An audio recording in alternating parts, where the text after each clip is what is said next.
You're listening to an Airwave Media Podcast.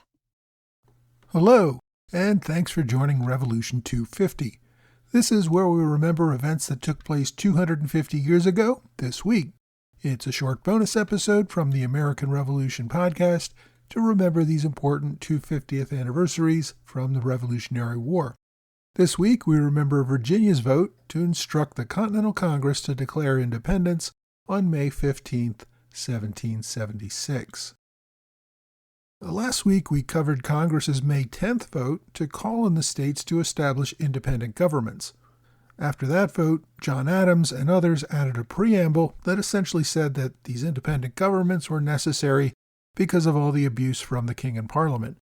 So the preamble made it sound much closer to an actual declaration of independence against Britain than simply a matter of we need to have governments in place and we don't have any right now.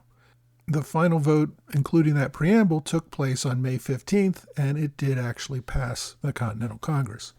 On that same day, the 5th Virginia Convention in Williamsburg voted on a resolution proposed by Patrick Henry to declare that state's own independence and to send a similar message to the Continental Congress.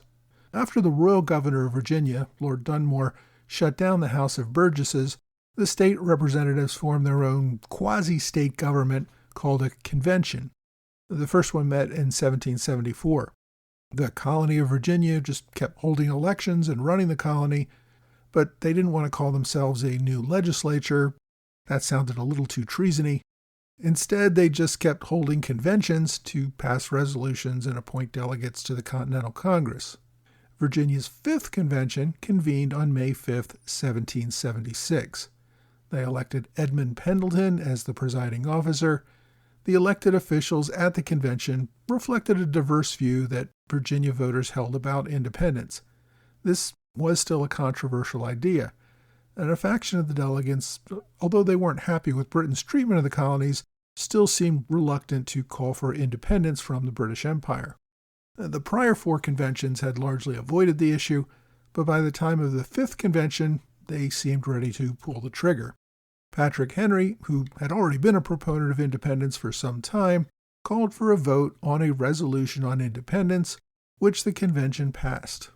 This resolution read, "For as much as all the endeavors of the United Colonies, by the most decent representations and petitions to the King and Parliament of Great Britain, to restore peace and security to America under the British government and a reunion with that people upon just and liberal terms, instead of a redress of grievances, have produced from an imperious and vindictive administration increased insult, oppression, and a vigorous attempt to effect our total destruction.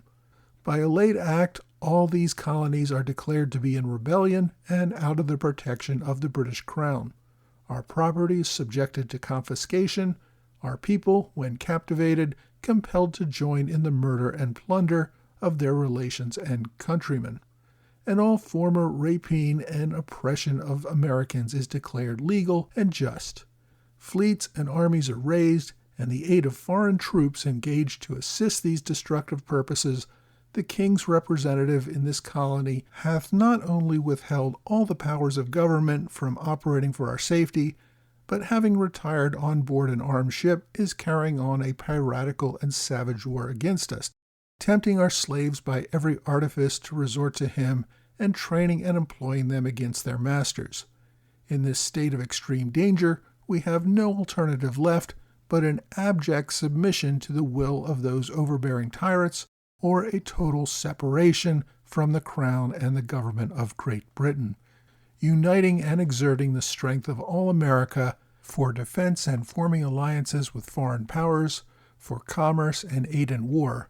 Wherefore, appealing to the Searcher of Hearts for the sincerity of former declarations expressing our desire to preserve the connection with that nation, and that we are driven from that inclination by their wicked counsels and the eternal law of self-preservation.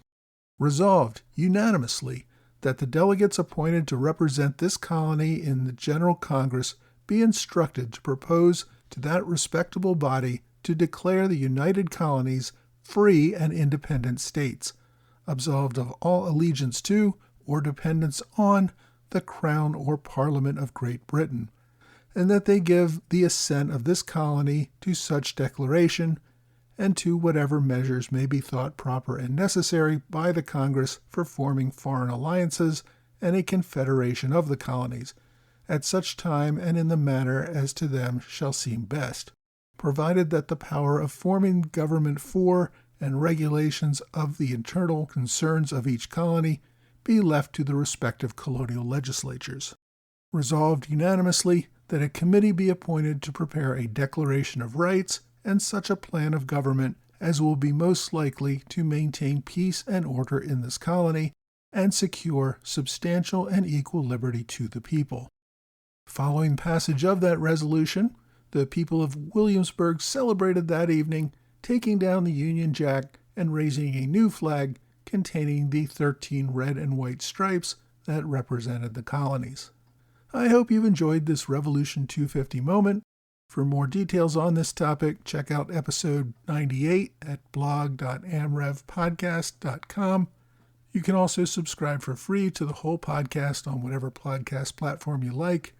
Thanks again for listening to this Revolution 250 moment on the American Revolution Podcast.